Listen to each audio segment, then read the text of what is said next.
Well, welcome to Focus Today. I'm your host, Perry Atkinson, and today is a very special day in so many ways. We got some great guests coming up in just a few moments here on Focus Today, but I want to take this first segment to talk to you and to thank you for supporting the Dove and being a part of what we do here day in and day out. This has been a very exciting, 36, almost 48 hours now since the Dove TV has been launched on the Roku device. Amongst 600 free channels, the Dove literally is now being watched all over the country. And you made that happen with your support, and I want to say thank you. The person who put it all together with his team is our own Michael Brown. Michael Brown is our station manager here at the Dove TV, and you've been working on this for about 2.5 months? We've been working on it for a little while, but we're super excited, as we talked about yesterday, to be able to launch the Dove channel on Roku. Yeah. And we've been having people from all over the country tune in and discover it. And I think that's, you know what, we knew that we would be available all across the US, but until people started tuning in, it really amazed us, and it started to we went, wow, this is really happening.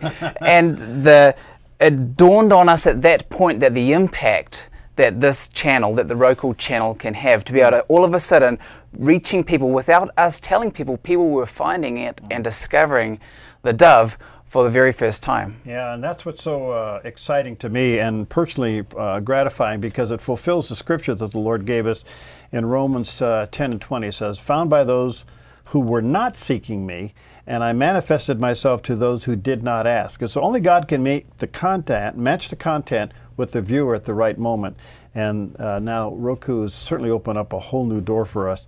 And Michael, for those who don't know what Roku is, what is it? That's a good question. Well, and we've been getting that question. The short answer is it's the #1 selling set-top box in America. And then the second question is, I've had people asking us, what is a set-top box? Well, it simply connects to the Wi-Fi in your house. So when you have internet, it connects to the wireless internet that you probably already have, and instantly there are hundreds and hundreds of channels available. You plug it into your television, and there are live channels that stream, and a lot of predominantly on-demand content. There are a lot of the popular subscription services such as Netflix and Amazon Prime, Pandora, a lot of the sports channels, HBO, and then over 600 free channels, of which there are more than 200 religion and spirituality channels. And I think that's been particularly interesting for me. A number of the preachers and ministries that we support and air on the Dove Radio and TV, they have their own channels. Right. And it's fabulous to be able to go in and just pick a sermon series from one of the great preachers that we carry here on the Dove,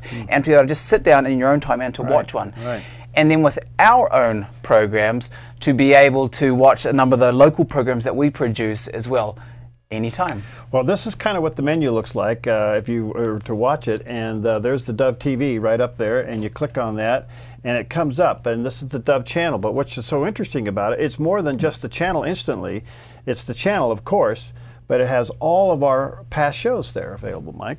Yeah, the team have put a lot of effort into getting the platform right so that we can quickly get the content on here. So the shows that the full shows that we produce each day, they're on here, and then we've taken care to be able to say, well, you know what, people, they don't want to watch a whole episode. They actually just want to, they say, you know what, I really enjoyed that interview with John Mittendorf that you had on. When was it? That was earlier this week. And bam, there it is. I'm ready. I caught part of it. There it is. Or now I can watch it again. So that's really what we want people to be able to do.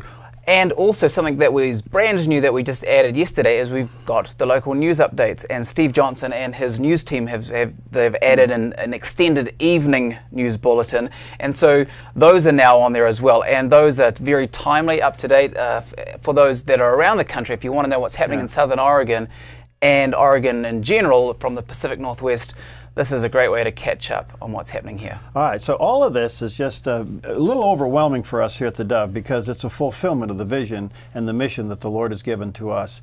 Now, part mixed into all of this is an interesting time. In the summer months, most ministry obviously feel the summer pinch, we call it.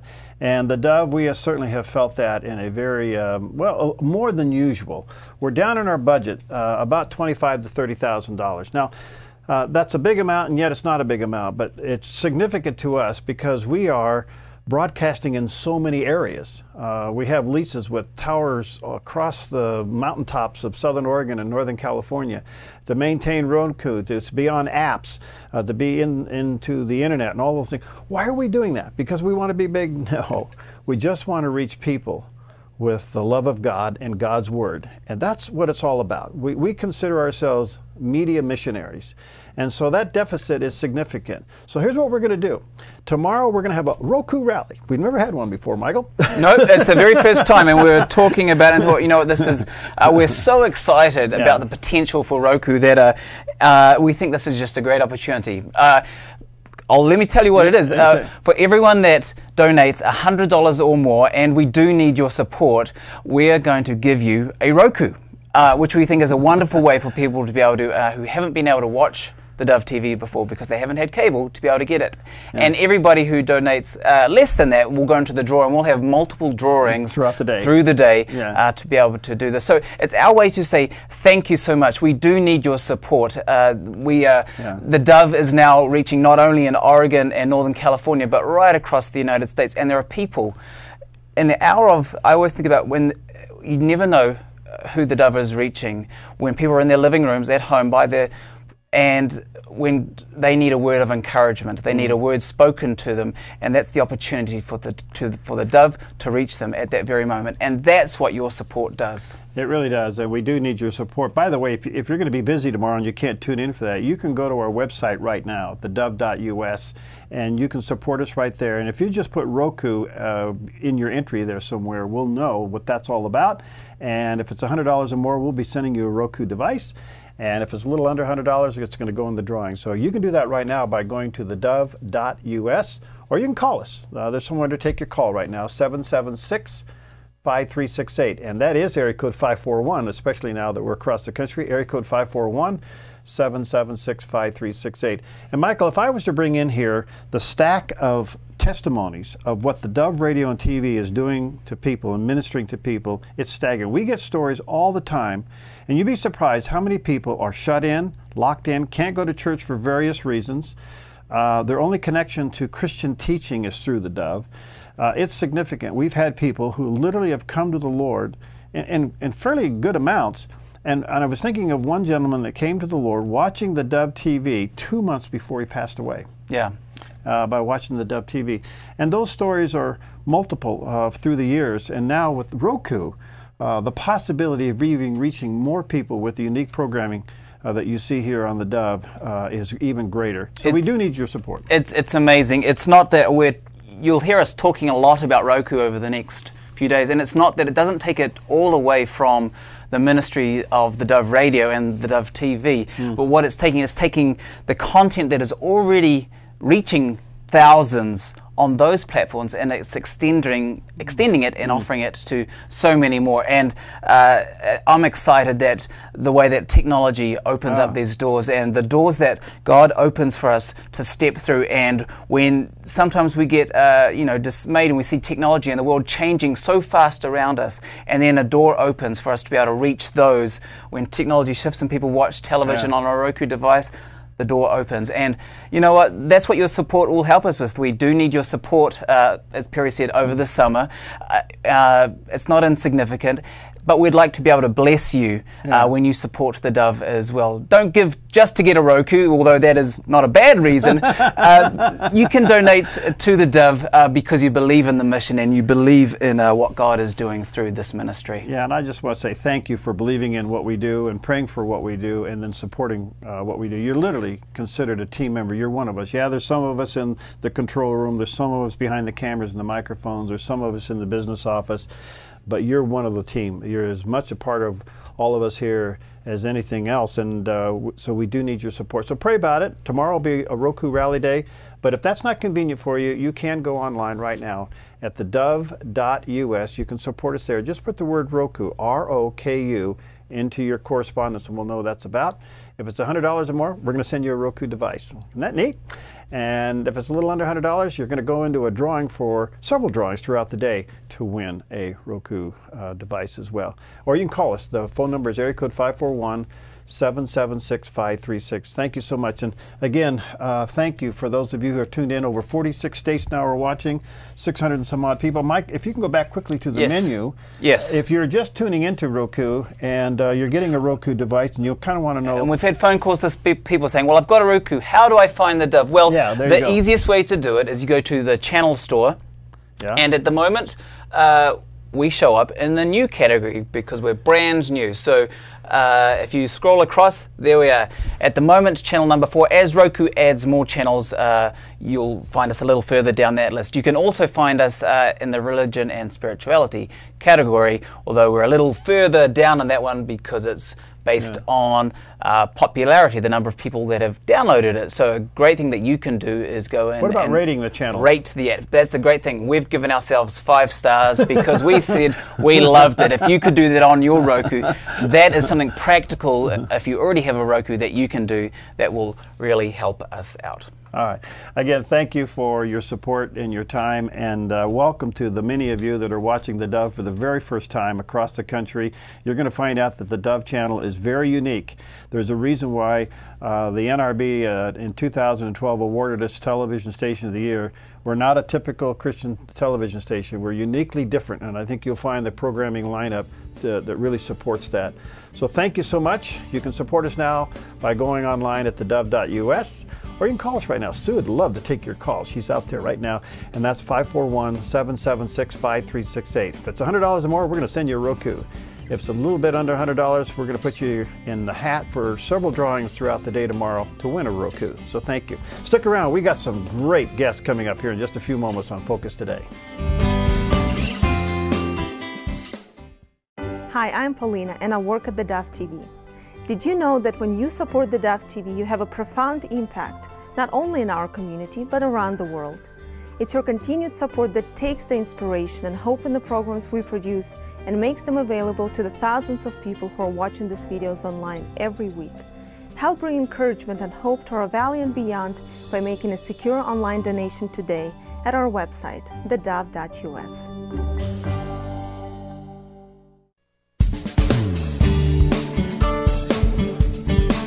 Welcome back. We have a couple of great guests today, and I am really honored to have with us today Joel Chernoff. He is the CEO of the world's oldest and largest Messianic organization, the Messianic Jewish Alliance of America, and he's also serving as Vice President of the International Messianic Jewish Alliance, and he is a second-generation Messianic Jew. So the question that we have for him today is, what is a Messianic Jew? Joel, nice to have you, my friend. Where are you? Shalom, everybody, out there in Medford, Oregon. And I'm assuming that is where you guys are. Yeah, our base is in Medford, you're right. Medford, and I'm based in Philadelphia, PA. All right. Nice to have you with us this morning. Thanks for your time. Thank you, sir. Shalom. Shalom. Well, listen, can you give us the proper description of a Messianic Jew? Well, very simply, a Messianic Jew is a person of Jewish extraction, lineage, that believes Jesus or Yeshua is the Messiah. That is what a Messianic Jew is. Oftentimes a Messianic Jew also expresses their faith within a Jewish cultural context in a Messianic Jewish synagogue, which is, of course, open to the public, and anybody can go there. But it's Jewish in culture, Jewish in perspective, as opposed or different than, say, a church, which is an expression of faith in the Messiah, but it's in a non-Jewish cultural setting. Very simply, also, a Christian is understood to be a non-Jew that is a believer in Jesus. Messianic Jew is a Jewish person that is a believer in Jesus. All right, that's pretty simple. Now, the term completed Jew, is that been used for Messianic Jews?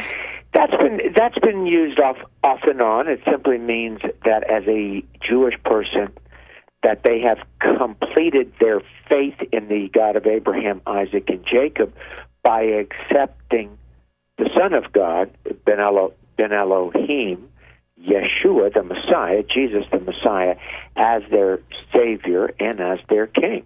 Wow. Well, tell us about your own experience. I mean, how did you come to believe in Christ? Well, I became a believer in the Messiah through the witness of my parents. My parents were, both of them, Messianic. I was brought up in a Messianic home back in the 1950s. I mean, that was back when there were very few Jewish believers in the country. In fact, my father's colleagues, some of them said that they knew every Jewish believer in the entire United States, which is really something to say. Wow. There were probably fewer than 3,000 in the entire country. 1967, all of that changed, and today the estimate is somewhere between 1.5 and 2 million Messianic Jews in the country.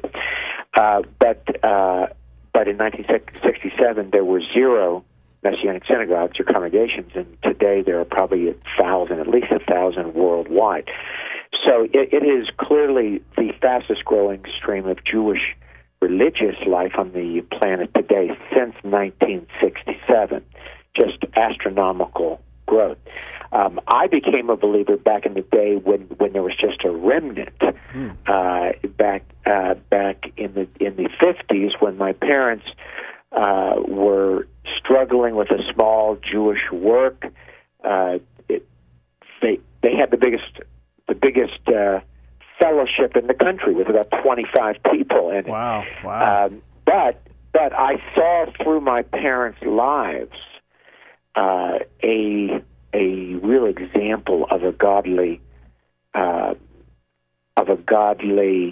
model, and so and of course they would teach us routinely about the prophecies in the Old Testament, about Yeshua, Jesus, fulfilling them, and I think that really made an impact on me as a young boy, and then I eventually accepted the Lord around the age of 12.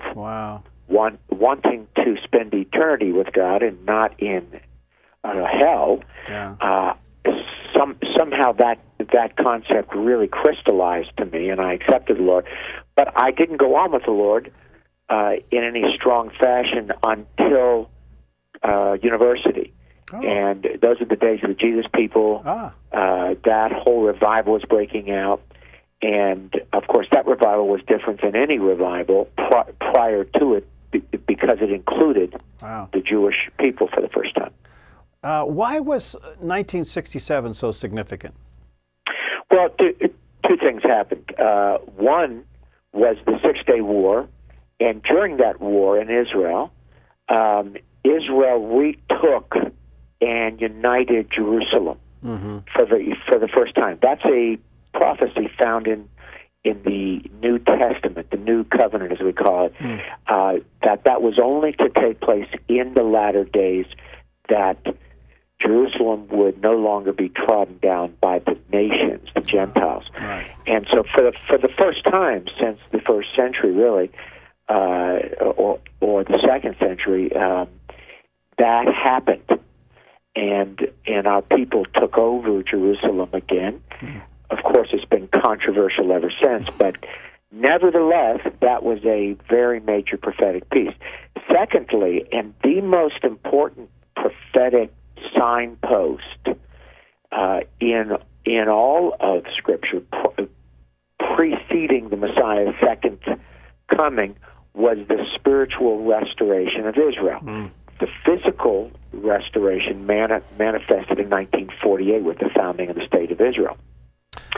But the spiritual restoration really got underway in earnest in 1967 when the Spirit of God was poured out in the United States through the Jesus People revival. But that revival was different because it included, for the first time, massive numbers of Jewish people. Young, hippie-type kids that were searching, and suddenly God began to download supernaturally into our people. No particular mission or program can take any credit. It was God's Spirit moving sovereignly. This was God's time. And so he began to appear to our people on a supernatural level. I mean, I could just case after case of just God appearing to people. That's wonderful. And saying, well, hey, I'm the Messiah. Wow. Joel, a couple things before we run out of time. How were you received among other Jews who are not Messianic? Well, of course, it's controversial.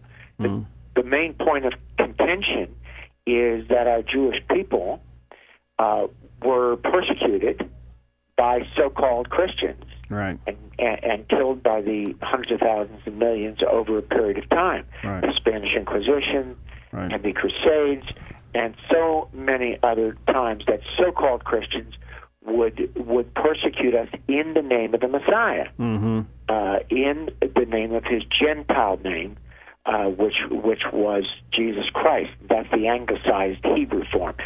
And so they would kill them, even preaching the truth to them, and then if they didn't accept, then they'd kill their families. Well, this is going to leave a bad taste in your mouth. And so they're not so much a biblical issue, but an emotional block. There's an emotional obstacle that was created to even considering the claims of Yeshua. Yeah. And so that is the reason why our people think we have joined our persecutors, those who have brought so much sorrow and pain into the Jewish world and into the Jewish mindset. Yeah. How could you go and join them? Right. How could you do that? So that has to be broken down, and it is being broken. Well, isn't there somewhat of a, if I can use the word, revival going on among traditional Jews accepting Yeshua as the Messiah? Yeah, sure. Messianic Judaism, which is what the Messianic Jewish Alliance of America is, the largest voice organization for that whole prophetic stream of dry bones God is bringing to life. Wow. This is the fastest growing segment of the Jewish world, period. Wow, that's wonderful. I mean, there were 0 Messianic Jewish synagogues in 1967. There's over 1,000 of them now. That's wonderful. So, yes, God is reviving us as a people, pouring out his Spirit and changing the very fabric, spiritual and emotional fabric of our people. Oh, it's wonderful. Hey, listen, how do people get a hold of you, your organization, to find out more and maybe even to support? Sure. Go to www.mjaa.org, O-R-G. That is www.mjaa.org. All right. My last question, are most Messianic Jews Zionist? Absolutely, of course, because you can't be brought to life in the Messiah in such a prophetic way and not believe God has also restored Israel physically. Come on, I mean, that is an absolute miracle. Both of them are absolute miracles. Despite history, God has just sovereignly moved in this period of time and established Israel physically and is restoring Israel spiritually. Wow. But the restoration of Israel is both physical and spiritual. Well, Joel, you're an inspiration. Thanks for your time, and let's stay in touch. I'd like to keep in touch with you because I just think this is wonderful. Anytime, Perry. Give me a call. Shalom, everybody. Oh, shalom. And so it's what is it now? Oh, mjaa.org, right? mjaa.org. Okay. Thanks, friend. Talk to you soon. Thank you. Shalom, everybody. Shalom. Bye-bye. All right, we'll be right back. Hi, I'm Daniel and I work at theDove TV. You know, compared to Portland, Seattle, and LA, Medford might be considered a small market, but at theDove, we're excited about the opportunity to make a big impact right here in our community. And you help make that happen. Did you know that more than 90% of our income comes from people like you? You can help us now by making a secure online donation at our website, thedove.us, or by phoning 541-776-5368.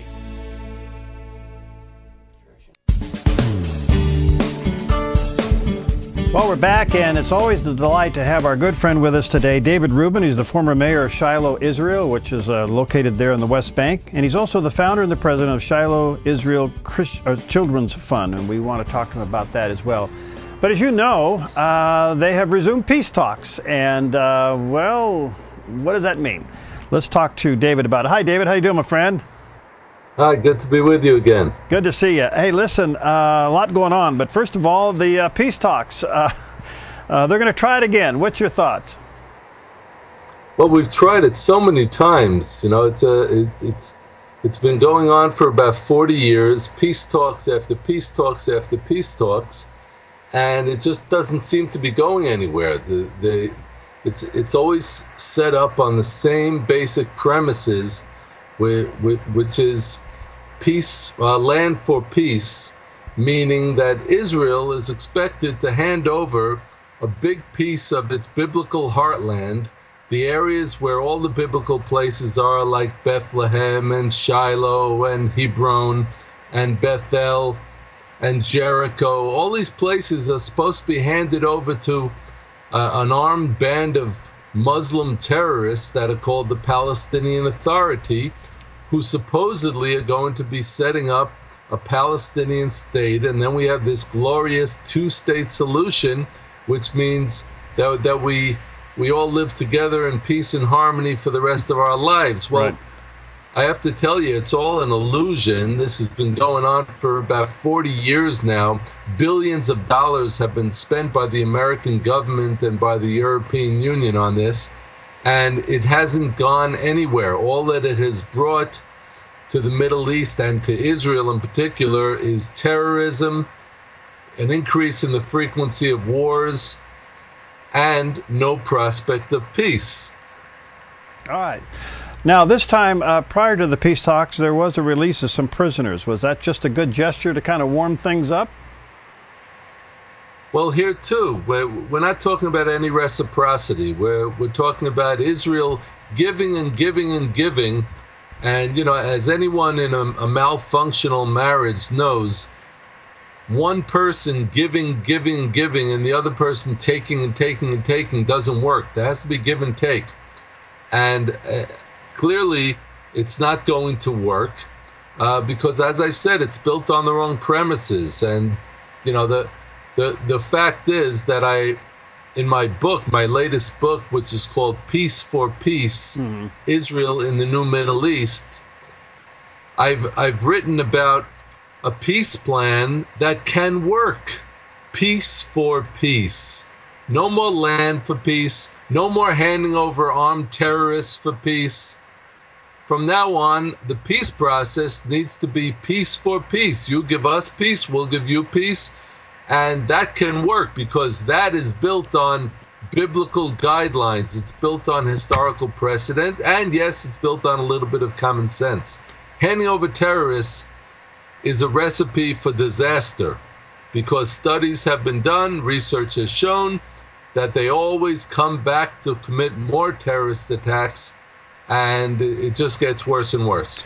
All right, now give us a little bit of an idea what's going on in Israel right now. Is there a kind of a truce going on while these peace talks are going on? Truce meaning that there is a slightly reduced amount of terrorism on the roads? Yeah, I guess that would be it. Yeah, that's basically what a truce means. Yeah. Because it's never Israel launching the attacks. We launch counterattacks. You know, someone once said that if the Arabs, okay, and Palestinians are Arabs, they are Muslims predominantly, that if they would put down their weapons just for a few days, okay, but if they would put down their weapons for the long term, then there would be lasting peace. If Israel would put down its weapons, there would be no Israel. So that basic truism applies to the question that you're asking. All right. Yes, if they really want peace, there can be peace in a minute. What is Prime Minister Netanyahu thinking then, knowing that the normal outcomes of these peace talks is no peace? So why would he go into this again? Pressure. Okay. That's it in one word, pressure. The pressure, heavy pressure, is being put on Prime Minister Netanyahu of Israel by Secretary of State John Kerry, by President Obama, and this is happening full time. This is what they called, you know, back in the NBA, they used to call it a full court press. Right. That's what's going on right now. There is an intense full court press on Israel, on Prime Minister Netanyahu in particular, to agree to concessions. They call them goodwill gestures, but they're basically concessions to the Palestinian Authority in order to bring them back to the table, as if they need to be brought back to the table, coaxed back. If they really want peace, they don't need to be coaxed back to the table.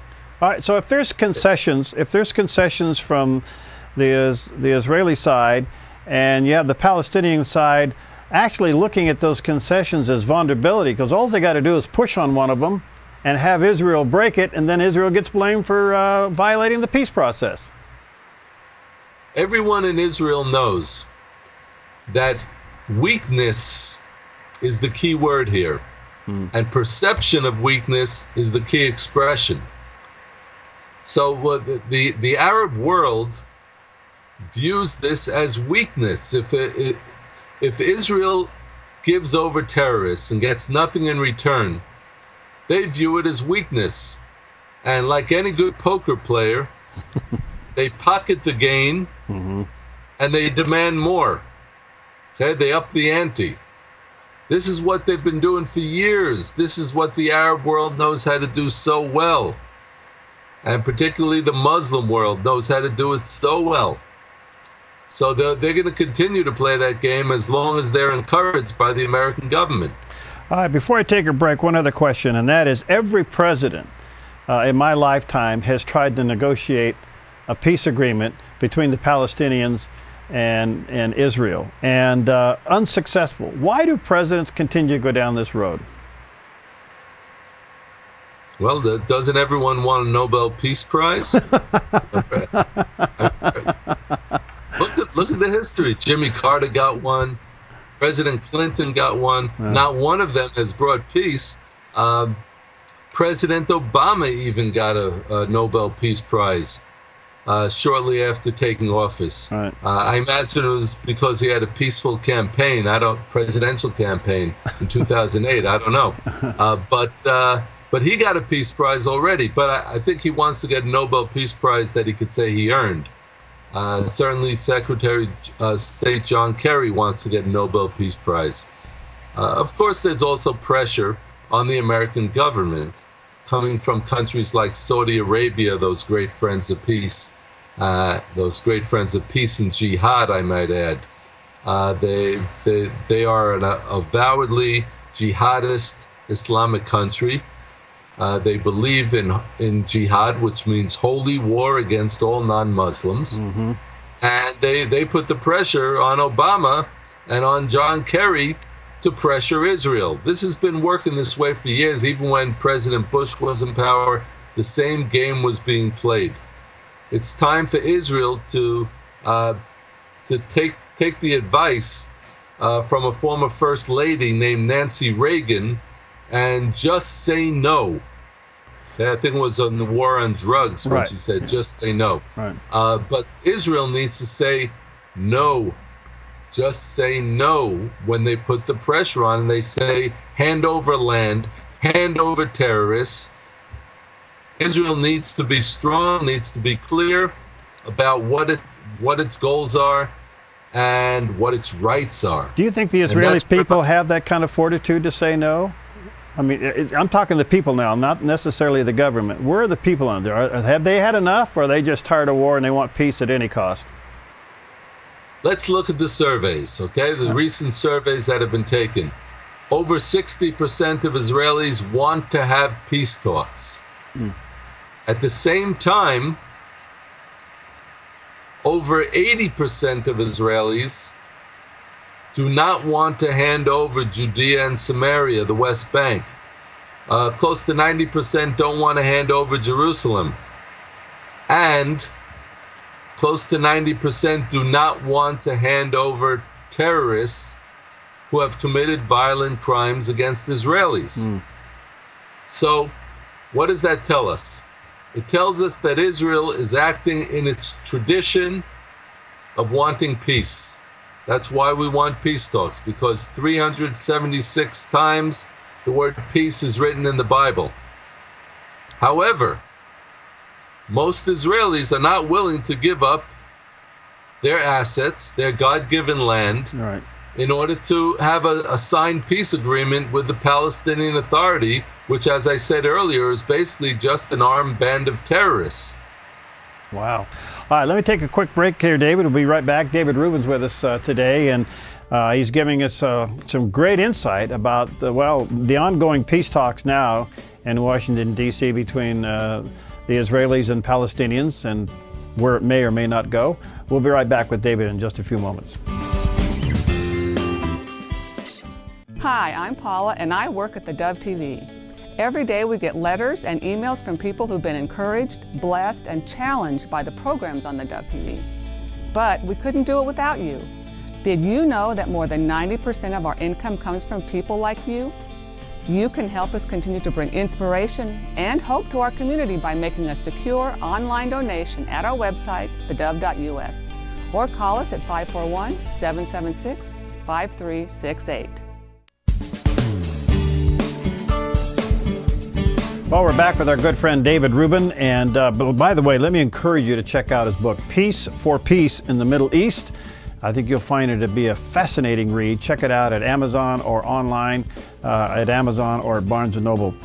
David, so many things here on these peace talks, and basically what you're saying is that you don't think they're going to go anywhere. They haven't gone anywhere. They're not going to go anywhere, but they are now happening in Washington, D.C., so I guess we just kind of wait and see what comes. In the meantime, there's a lot of civil unrest in Syria and Egypt. We don't know where Iran's going to go, and Israel's got to look at so many directions at the same time. What do you think the Syria and the Egypt unrest means to Israel at the moment?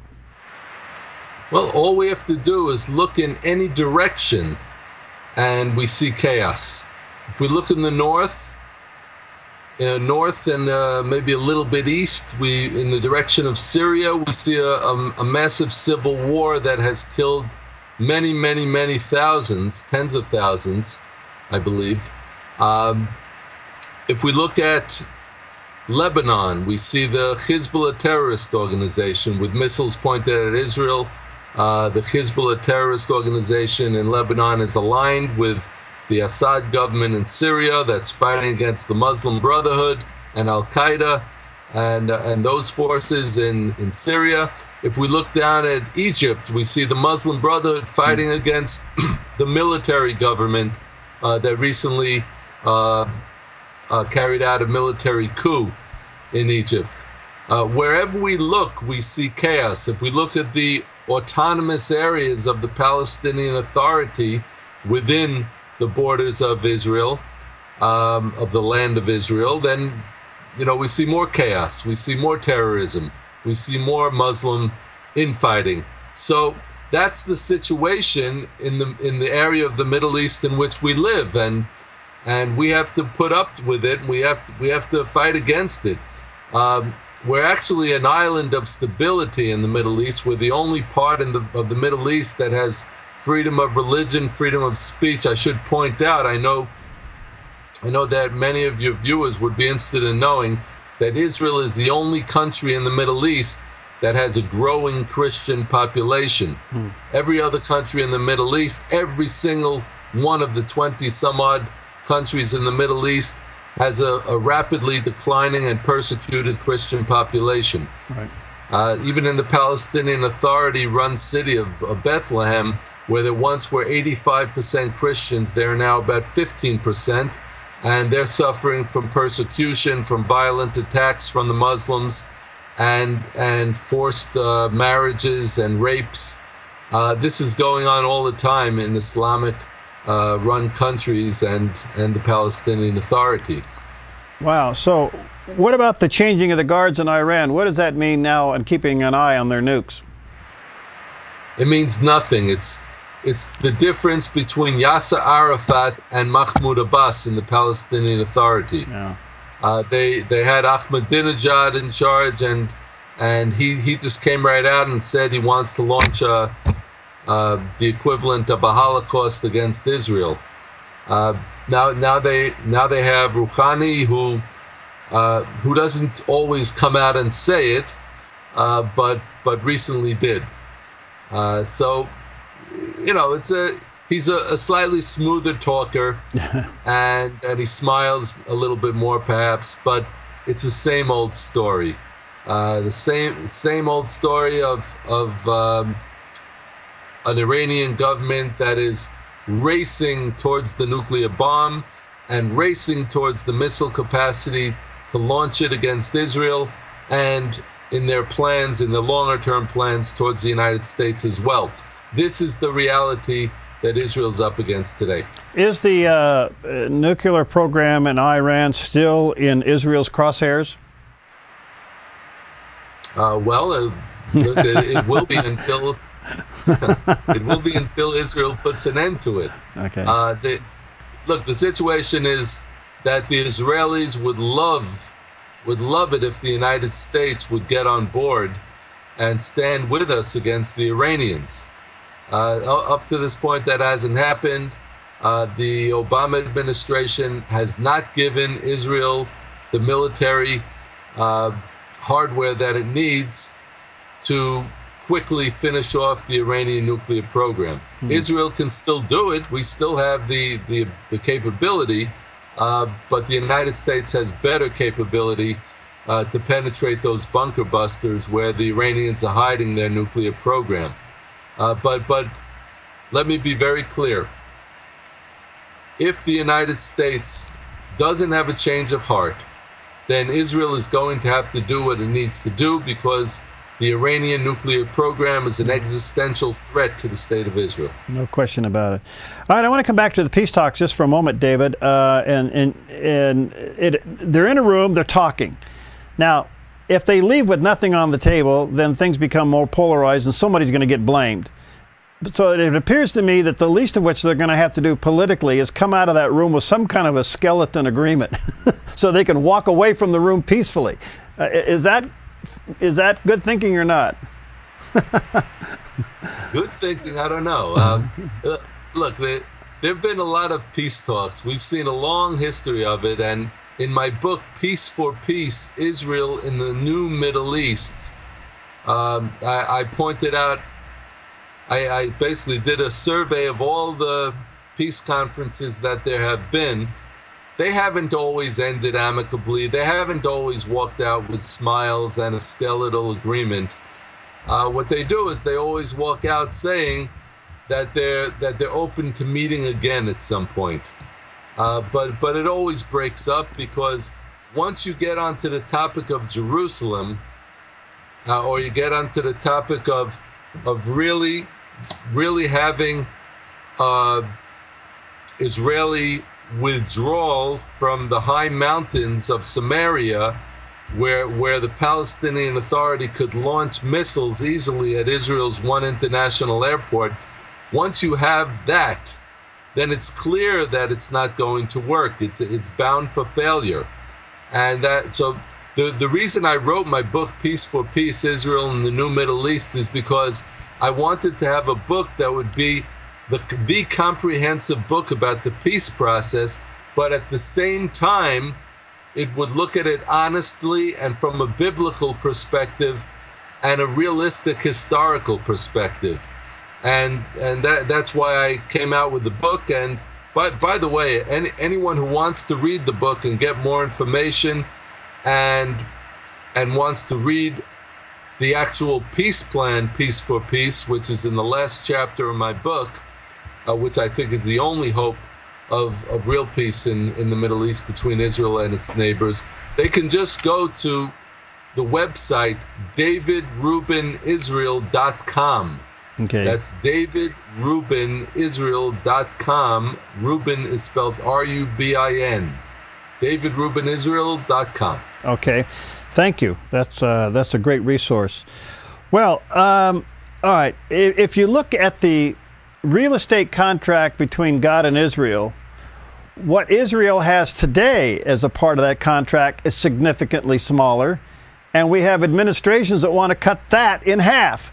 Does Israel understand that their right to the land as it relates to God's covenant is even more than what they now have? Well, I understand it, and there are many other Israelis who understand it, but unfortunately, the Prime Minister of Israel doesn't understand it. Yeah, he knows what the Bible says, perhaps, but you have to believe in God, and you have to believe in the Bible and God's covenants to really have it change the whole process. So what I'm trying to do is change the name of the game to get people talking about what the facts are. And yes, obviously the Bible says from the Euphrates River all the way to the Mediterranean Sea. Right. So what I'm proposing is that first step, let's declare Israeli sovereignty over all of the areas that are currently in our possession. Obviously, we have a right to the whole area from the Mediterranean Sea on the west to the Euphrates River in the west, in the east, and the north. But up until this point, we haven't even been declared to declare our sovereignty over the areas from the Mediterranean Sea to the Jordan River, which is a much smaller area. Those are the areas that are currently mostly in our possession. So I say, let's declare Israel's sovereignty over those areas first, and then we can talk about a path to loyal citizenship for those Arabs who want to be loyal citizens of Israel and want to respect Israel's sovereignty, which of course means God's sovereignty over the land. Right. And once that's done, then we can discuss what the arrangements will be.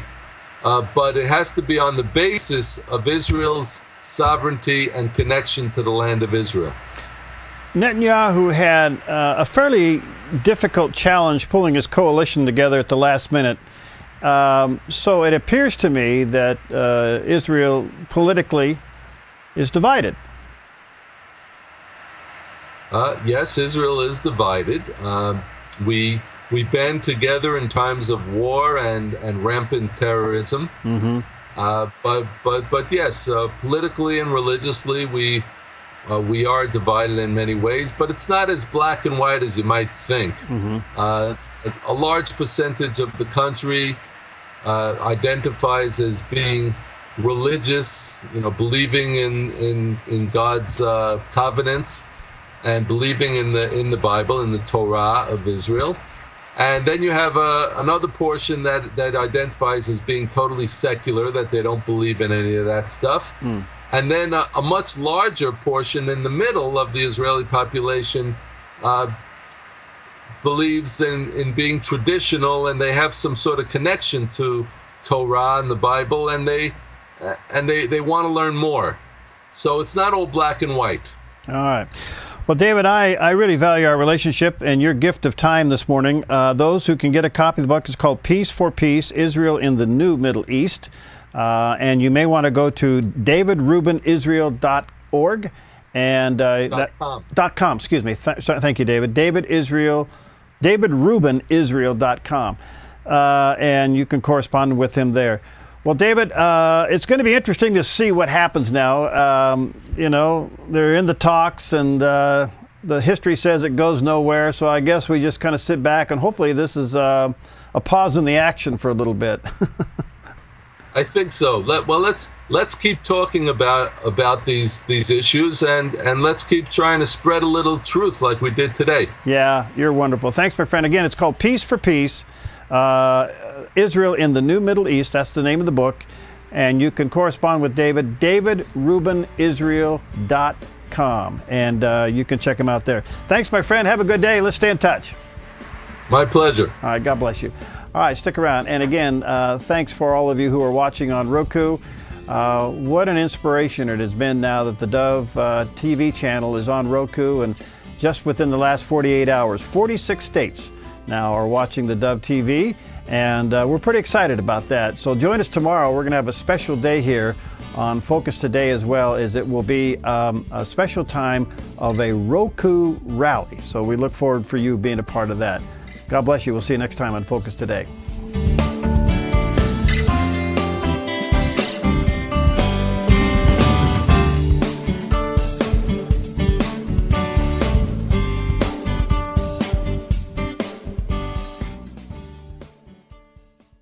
Hi, I'm Jim, and I work at the Dove TV. Every weekday between 6 and 8 a.m., our award-winning news and sports team bring you the best morning show around. It's live, it's honest, and it's a whole lot of fun. And you help make it happen. Did you know that more than 90% of our income comes from people like you? You can help us continue to air local programs that share your voice by making a secure online donation at our website, theDove.us.